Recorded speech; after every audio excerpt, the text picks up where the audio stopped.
No me sale bien el infinito. Ve esto, Pineda me dice, no me gusta tu notación. De x a la menos 1, h de x por la función indicatriz. Ah, no, esto no es la función indicatriz, esto es la función, uy, ¿cómo se llama esta función? Delta de Eh, Kronecker. no, No. no, no, no. ¿Cómo se llama esta función que era 1 si x pertenece a A y 0 si x no pertenece a A? Característica, la Esa función. es la función característica. Gracias, Característica. Jean-Pierre. Esa Esto famosa. realmente, esto realmente es la función característica, que se usa muchísimo en Fourier, pero bueno. Dijo que la misa Limar, que esa función era muy importante en la Sí, matemática. parece que no, pero sí. Sobre todo en integrales. Ah, la función característica. Ya, entonces nos dice Así se, donde den- h, así se perdón, denota. así lo tiene anotado el profesor. O sea, yo no la anoto así, yo la anoto con un sí. Bueno, en matemáticas la anotamos, bueno, la anotamos tampoco, pero se nota así. O al menos los profesores y las clases que he visto la anotan así. Vale, espera, déjame anotar eso.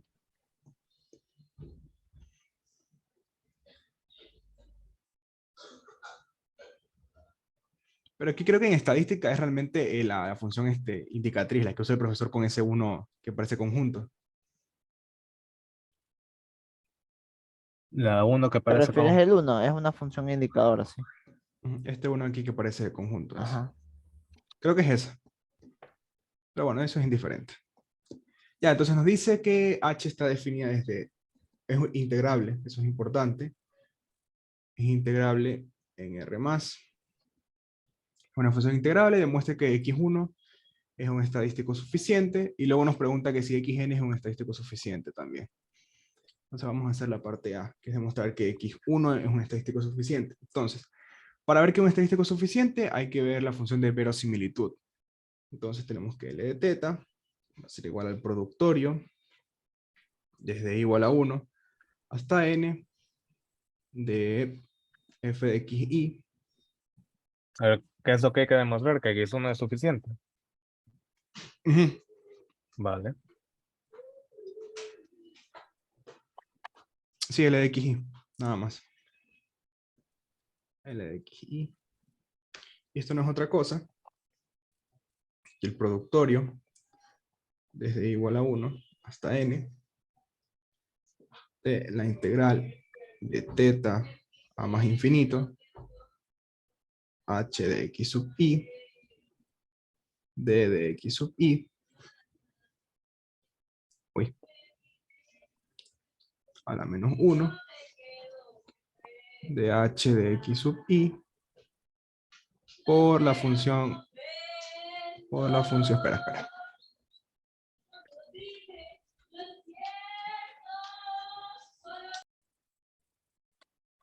Un poco de relajo.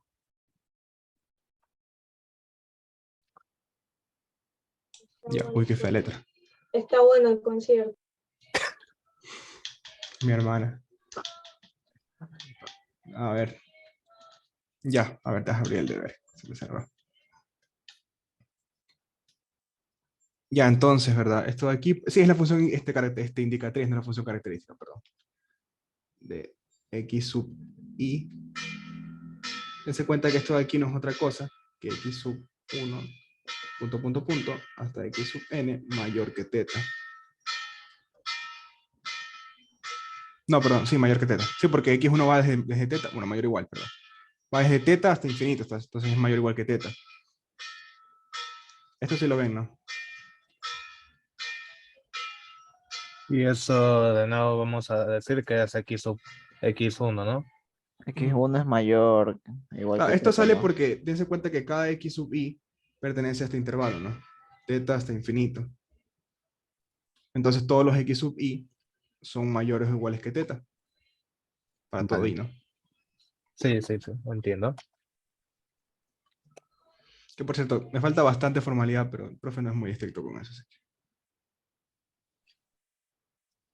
Ya, entonces. Ya, ahora dense cuenta de lo siguiente. Esta función por definición es integrable, ¿no? Bueno, por definición no, por hipótesis es integrable. Entonces, es acotada. O sea, esto de aquí es acotado. Pero más que acotado es finito. Un valor finito. Es un valor finito. Y además, como la función es positiva, el área bajo esa curva siempre va a ser mayor que cero, mayor estricto. Entonces, esto de aquí está bien definido. Va a ser mayor que cero. Voy a ponerlo por acá.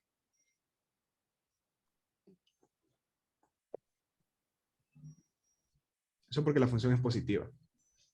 Si no es positiva, no pueden garantizar eso. Listo. Claro, porque si no es positiva, el área no se puede anular, ¿no? Ujú.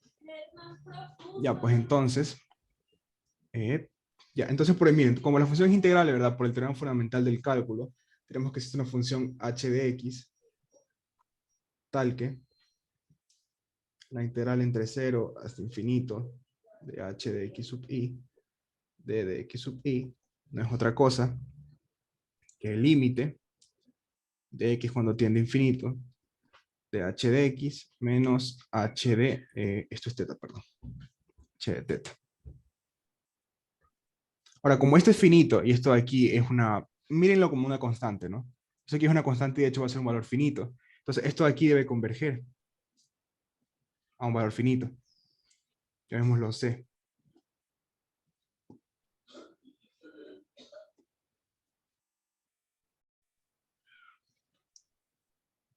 Entonces,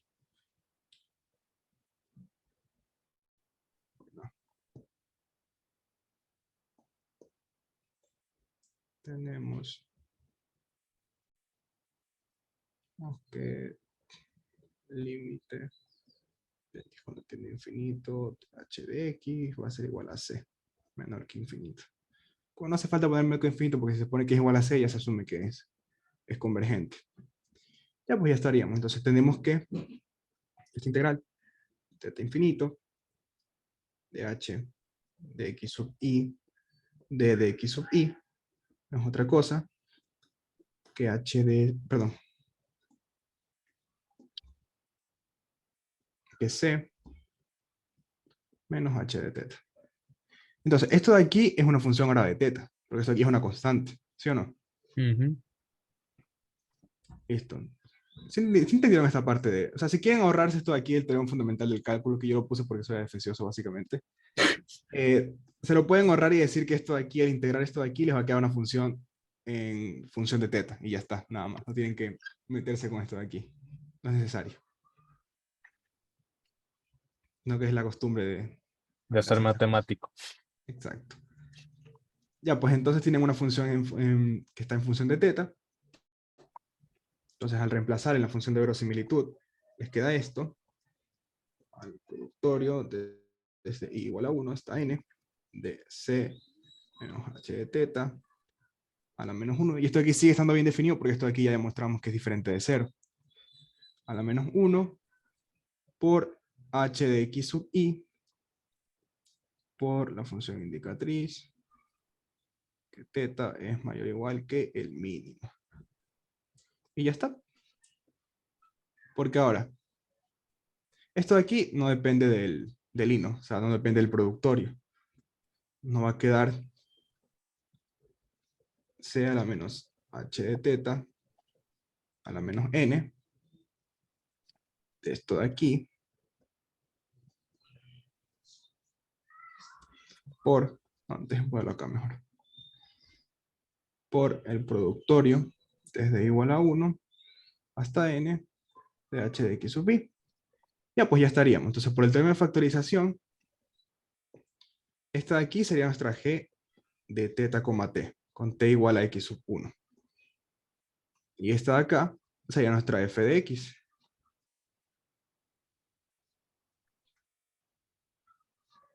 Esta acá sería nuestra f de x. Muy finito.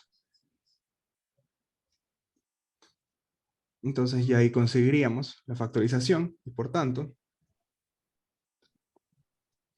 t igual a x1 es suficiente. ¿Sí les quedó claro este ejercicio?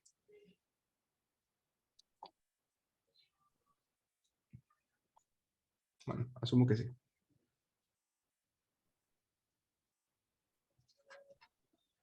Ya, mira, ahora la parte B es donde tengo serias dudas existenciales. Es que, mire, primero, tenemos que xn está en función del mínimo, porque siempre va a ser mayor o igual que el mínimo, ¿verdad? Entonces, puede Eh, ser... po- Sí, podría sí, subir un poquito porque estaba copiando todavía. ah, pero yo les pasé el deber, ¿no viste? Está ahí, está con mejor letra y con todos los argumentos más bonitos. Le estoy pasando ahorita mismo. Ah, bueno, no importa entonces. Aunque es suficiente para quién, para... Ah, cierto, cierto, tienes razón. Así es como pierdo puntos de forma estúpida. Para teta.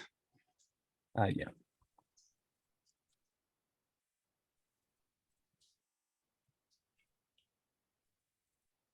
Déjame copiar esto.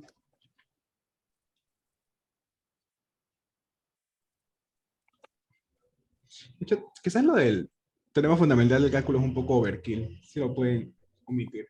Y poniendo Ven, un más que... ratito. Sí, que les queda una función de teta nada más. Ajá.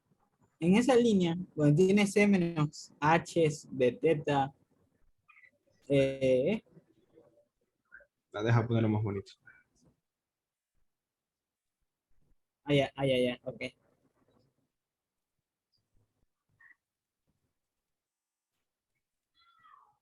Bueno, hay un paréntesis de más. Ajá, ¿qué pasó con el C? Aquí está, pues. Ah, ese es el C. Ah, ya, pensé Sí, que es que hay un paréntesis de más. Es un Ah, paréntesis más. ok. No, que no lo borro porque el borrador es muy grande y se va a borrar todo. Ah, pero lo paso más chiquito.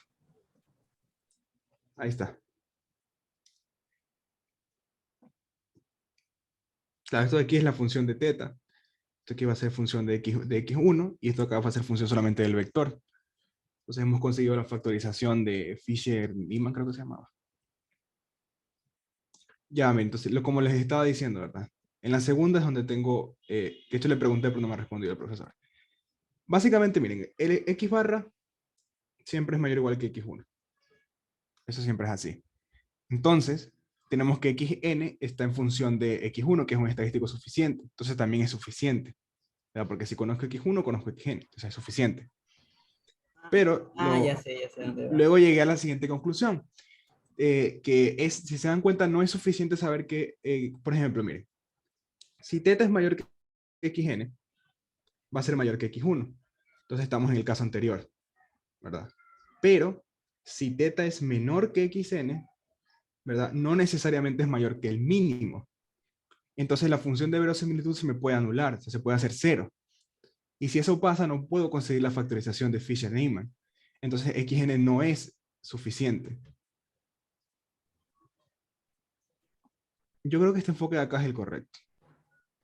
Sí, o sea, yo también creo que tampoco es suficiente, porque Claro, yo porque creo que siempre, más que la siempre... dependencia, yo creo que más que la dependencia tiene que haber una relación biyectiva entre ambos. Biyectiva. Sí, es que caso contrario no puedes decir, ah, ya sé suficiente. Puedes decir, sé algo del parámetro, sé quién lo Ah, ya, acota, ya sé a lo que te refieres. pero no sé a ciencia cierta, así que, porque conociendo xn, ya es suficiencia al final del cabo es, si conociendo el xn, puedes reemplazarlo de tal manera en la función de verosimilitud, de tal manera que puedas obtener información, o sea, puedas obtener un dato. Pero claro, tú conoces xn, pero no sabes qué tan lejos estará de x1. Entonces, de cierta manera, con eso no podrás tener información para la log verosimilitud. Sí, miren, a esto es lo que yo me refiero, ¿verdad? Tenemos esta función de aquí, ¿verdad? F de x, y por ejemplo, supongamos que por acá está el máximo. Yo qué sé, por acá está el máximo y por acá está el mínimo. Entonces, si un valor es mayor perdón, si es mayor que el máximo, evidentemente va a ser mayor que el mínimo. Entonces, por transitividad, ¿no? Va a ser mayor que el mínimo. Entonces la función no se anula.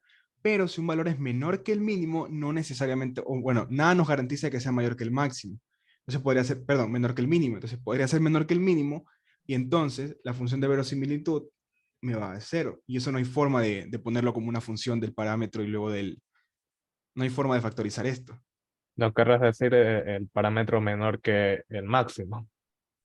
O sea, sí se puede si Tienes consideras una de razón, las funciones como cero. pero se puede hacer eso. Son positivas, recuerda que son funciones Ambas, positivas. ambas en la definición tienen que ser positivas. Sí, pues si no, no tiene sentido. Pues, si no, es que date cuenta que siempre cuando pasa esto, tienes el caso trivial así, antes se lo quita, pues. Pero aquí Porque no se si, la ha quitado. Aquí no se la ha quitado, pues. Déjame ver, voy a Creo que mirar sí, que- ambas deben ser positivas, porque si no, si te pones a pensar, entonces prácticamente todo es estadístico suficiente, pues. A ver, deja confirmarlo. Yo le escribí al profesor, Es déjame ver que, si respondió.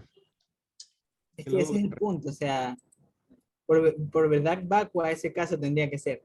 Pero yo, o sea, ya te digo que según la definición, es suficiente si la log verosimilitud la puedes conocer a partir del estadístico. dos No, funciones no... no la Ah, log, no, dice dos la funciones... función de verosimilitud Ya como va. tal. Escucha, dice dos funciones no negativas. O sea, el cero también ¿De? está incluido. Dice no negativas. O sea, mayor, menor estricto que cero. Y el complemento es mayor o igual que cero. No negativas, aguanta. Espérate un ratito, déjame ponerme los auriculares. Que no me escucho. Espérate, ya vengo, ya vengo. Y hasta mientras voy a tomarme un vaso de agua.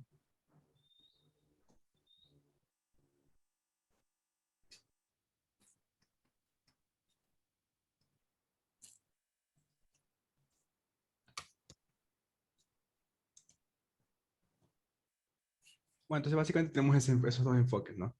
Que si uno es porque No, siempre va a esa ser... vaina no es suficiente, ¿ve? Esto aquí yo también Enfoque estoy... no es suficiente. Yo también creo que no es suficiente, porque si es mayor que menor que el máximo, no tienes nada que te dice que sea menor que el mínimo.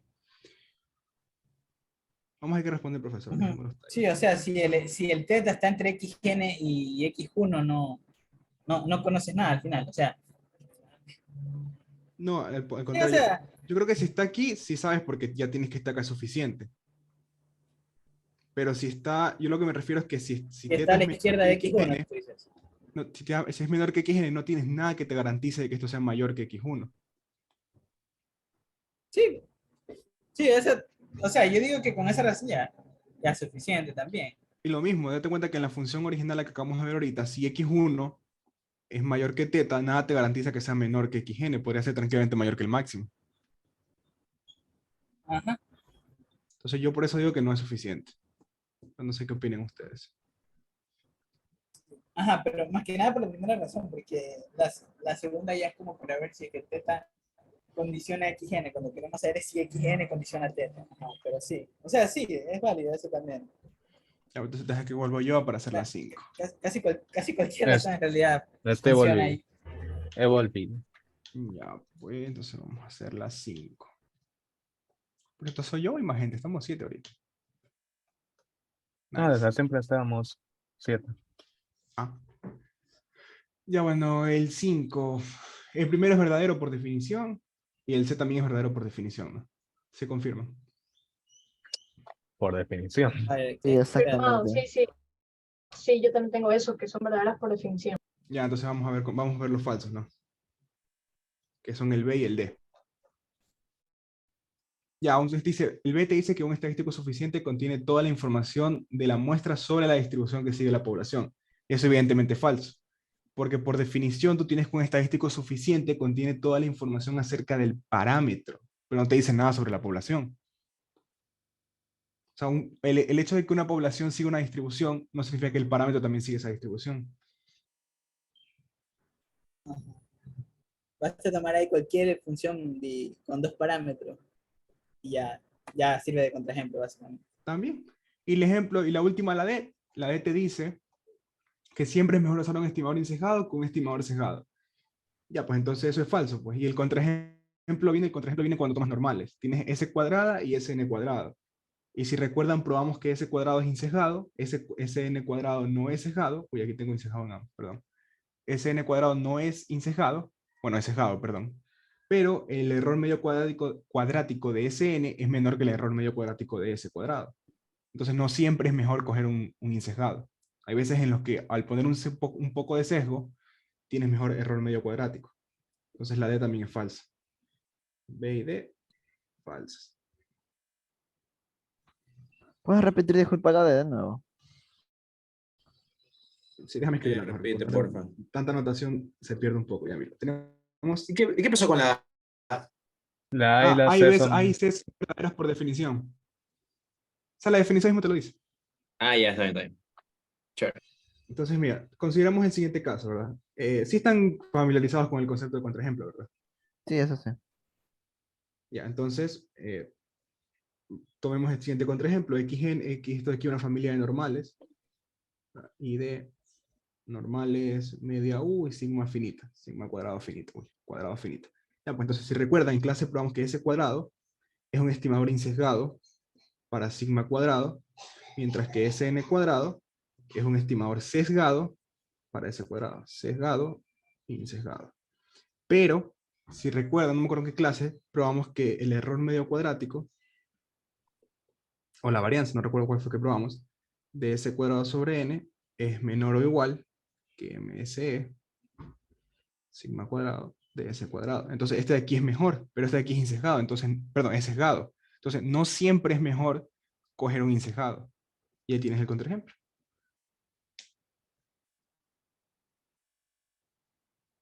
Esto lo hicimos en clase. De hecho, esto quedaba 2 sigma cuadrado sobre n menos 1, algo así quedaba.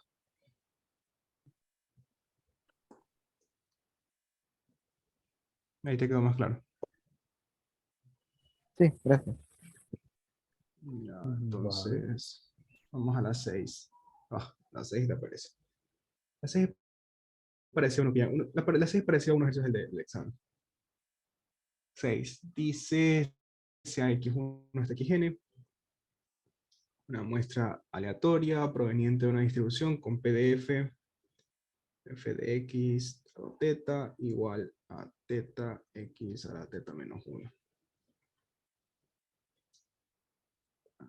Y teta mayor que 0. Demuestra que la distribución pertenece a la familia exponencial. Listo, eso es facilito. De hecho, aquí está el contraejemplo de alguien que me preguntaba hace un rato que siempre debía estar el exponencial aquí para ver si era de familia exponencial. Se dan cuenta que no necesariamente. Yo te pregunté eso. El otro ya. Ahí está, ya.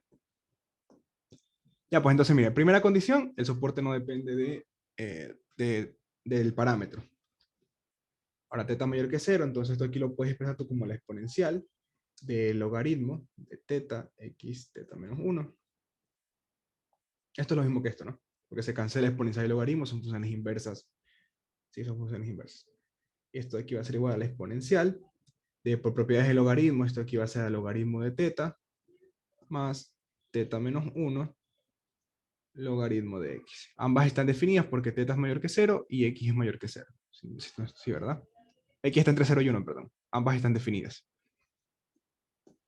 Ya, pues en consecuencia, bueno, perdón, x es de familia exponencial. Qué fea letra. Exponencial. Ya está. Dice el B. Sí les quedó claro esto aquí, ¿no? Sí. Listo. Entonces el B nos dice encuentra un límite inferior para la varianza de los estimadores insesgados. Eso te lo prometo que me van a parecer increíble. Entonces, primero tienes que encontrar, vamos a usar una de las caracterizaciones para ¿cómo se llama esta cosa? Para la información de Fisher, que es con L de f de x de teta. Esto de aquí va a ser igual a, va a ser igual a ln de teta. Oigan, la más 4B, teta o sea, de x. Sí, aún dime. faltó de completar, ¿no? Es que estamos en duda ahí. Ok, ok. O sea, a priori, yo también concuerdo con Jean-Pierre de que no es suficiente. Pero de todas formas, más tarde lo escribo bien y él se los pasa. Bueno, esto de aquí es obvio, ¿no? Esto de aquí. Bueno, obvio tampoco, ¿no? Es fácil ver esto de aquí, ¿no? Que el logaritmo del PDF es eso de ahí. Que nomás se aplican propiedades del logaritmo. Ya, pues entonces debemos encontrar la segunda derivada con respecto de teta de esto de aquí. Y para ahorrar tiempo, Eso que está al lado de teta, ¿qué es? H, es, H, es logaritmo, es logaritmo. Ah, ya. Parece una H.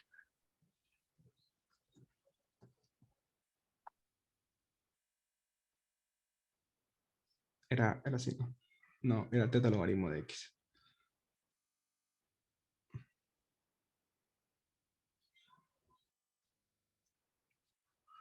Entonces, para ahorrar tiempo, la segunda derivada del logaritmo de f de x dado teta con respecto a teta, queda esto. Queda menos 1 sobre teta cuadrada. En el deber que les pasé está con todos los pasos, ¿no? Pero aquí para ahorrar tiempo lo pongo directamente. Ya, pues entonces, por fórmula sabemos que la información de Fisher no es otra cosa que la esperanza de menos esto de acá. ¿Verdad? Y eso no es otra cosa que menos 1 sobre teta cuadrado. Y eso es 1 sobre teta cuadrado. Ah, porque la esperanza de esto de aquí es una constante con respecto a x. La esperanza de un número es el número mismo. Y por último tenemos que el límite inferior de teta es otra cosa que 1 sobre n veces la información de Fisher de teta. Y reemplazando nos queda teta cuadrado sobre n. N naturales, ¿no? Y en esta materia los naturales empiezan desde el 1. Eso sí, sí está claro, ¿no? Eso nomás es calcular la derivada rapidito. Que por cierto, si toca estar aquí en la lección y te dan 20 minutos, ya después. Le pones Listo, F el de C te Fisher. pide. Correcto. El C te pide encuentra un estadístico suficiente para teta y determine su distribución. Ya, entonces. A ver, por el apartado A, ¿verdad? Nosotros acabamos de demostrar que f de x de teta se puede escribir así, como la exponencial de logaritmo de teta, logaritmo natural de teta por... Oye, y con eso sacas las partes que se sacan de la familia del exponencial y ahí encuentras el estético suficiente. Ujú. Eso es lo que voy a hacer ahorita. O sea, esto no tiene relación con lo estadístico suficiente. Eso es otra cosa que pide el profesor para probar otra cosa más adelante. Pero esto de aquí viene del A. O sea, recuerda que en A demostramos esto, ¿verdad? Demostramos que es de familia exponencial. Entonces, como te está pidiendo de una muestra, o sea, te está pidiendo que encuentres el suficiente, pero para la muestra, que son xn. O sea, x1 hasta xn. Tienes la función de verosimilitud, no va a ser otra cosa que el productorio, desde igual a 1 hasta n, de la exponencial de logaritmo de teta por, bueno, perdón, más teta menos 1, logaritmo de x sub i con x sub i entre, entre 0 y 1. Listo, el producto exponencial es la suma de sus argumentos. Esto va a quedar la exponencial de n veces logaritmo de teta, n veces logaritmo de teta, más teta menos 1 por la sumatoria desde igual a 1 hasta n de ln x sub i. Esto sí lo ven, ¿no? Si les queda claro esto de aquí, ¿verdad? Esto. Sí, ahí solamente sacaste el productorio, ¿verdad? Ujú. El productorio se hace como la suma de todo eso. Claro, es que el producto de las exponenciales, recuérdate que el producto exponencial es la suma de sus argumentos. La exponencial tiene la propiedad de mandar sumas a productos. No, perdón, productos a sumas. Ujú. Y falta el indicador, ¿no? Aquí no hace falta porque tienes que 0 está entre x y 1. Aguanta. Perdón, x 1. O sea, bueno, no es que no hace falta, sino que no te va a quedar en función del mínimo como en los otros. x1, listo. Esta materia ya tiene más demostraciones, es aburrida con estos ejercicios. Bueno, ya, entonces te dice que encuentre un estimador suficiente. Ya, En pues cualquier entonces, minuto, en cualquier segundo se apaga esto, así que de nuevo hagamos lo mismo. Cierre y vuelves a entrar. Vale. ok.